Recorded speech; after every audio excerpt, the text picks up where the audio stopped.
Hi అండి. Welcome to మన తెలుగింటి రుచులు.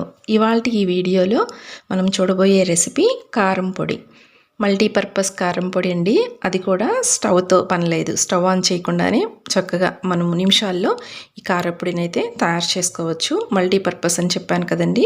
ఇది మనకి టిఫిన్స్లోకి అంటే ఇడ్లీ, దోశ, ఉప్మా, పునుగులు, బోండా ఇలా చేసుకుంటాం కదా, వాటిలోకి బాగుంటుంది. అలాగే ఇలాగ వేడివేడి అన్నంలో కొంచెం నెయ్యి వేసుకుని తిన్నా కూడా ఈ కారపొడి రుచి అయితే చాలా చాలా కమ్మగా ఉంటుంది.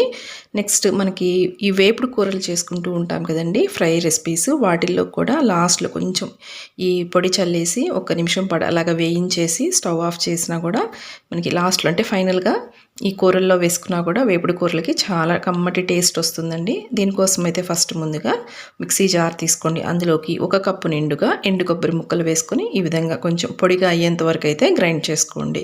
నెక్స్ట్ ఏ కప్పుతో మనము తీసుకున్నామో ఎండు కొబ్బరిని నేను తీసుకున్నది సేమ్ అదే కప్పుతోటి అయితే 2 కప్పులు పుట్నాల పప్పు, వేపుడు శనగపప్పు ఉంటాయి కదండి, వాటిని 2 కప్పుల వరకు అయితే వేసుకోండి. ఇప్పుడు ఇందులోకి టేస్ట్కి సరిపడా సాల్ట్ వేసుకోండి. నేనైతే ఇక్కడ రాళ్ళుప్పు, కళ్ళుప్పు ఉంటుంది కదండి, రాక్ సాల్ట్ అయితే వేసుకున్నాను. ఒకసారి ఈ విధంగా కొంచెం మనకి మెత్తగా ఫైన్ పౌడర్ అయ్యే విధంగా అయితే మిక్సీ పట్టేసుకోండి. ఇలా ఒకసారి గరిటెతోటి కలుపుకోండి. మనకి అడుగున కొంచెం అలాగే పట్టేసినట్లుగా ఉంటుంది కదా. ఇప్పుడు ఇందులోకి ఒక 2 టీ స్పూన్ల వరకు అయితే కారం పొడి వేసుకోండి. అలాగే 1.5 టీ స్పూన్ వరకు అయితే జీలకర్ర వేసుకోండి. ఇందులో జీలకర్ర ఫ్లేవర్ చాలా బాగుంటుంది, అలాగే డైజెషన్ కూడా మంచిదండి. నెక్స్ట్ ఇందులోకి 1/2 కప్పు వరకు అయితే పల్లీలు వేసుకోండి. ఆల్రెడీ వేయించినాయండి ఇవి. మీకు వద్దు అనుకుంటే స్కిప్ చేయొచ్చు, కంప్లీట్గా ఆప్షనల్. అలాగే వెల్లుల్లి రెబ్బలు కూడా ఒక 10 నుంచి 15 వరకు వెల్లుల్లి రెబ్బలు వేసుకొని మధ్యలో ఆపుకుంటూ అంటే పల్సిస్తూ మనం చక్కగా మిక్సీ పట్టేసుకోవాలి. ఇలా మిక్సీ పట్టేసిన తర్వాత ఒక్కసారి గడ్డతో కలిపేసి ఒక గుప్పెడు కరివేపాకును కూడా వేయించాల్సిన పని లేదండి. కొంచెం మనకి లైట్గా తడి లేకుండా ఉంటే సరిపోతుంది. కరివేపాకును కూడా చిన్నగా ఇలాగ ముక్కలుగా కట్ చేసి ఒకసారి మిక్సీ జార్లో వేసుకుని తిప్పేయండి, సరిపోతుంది.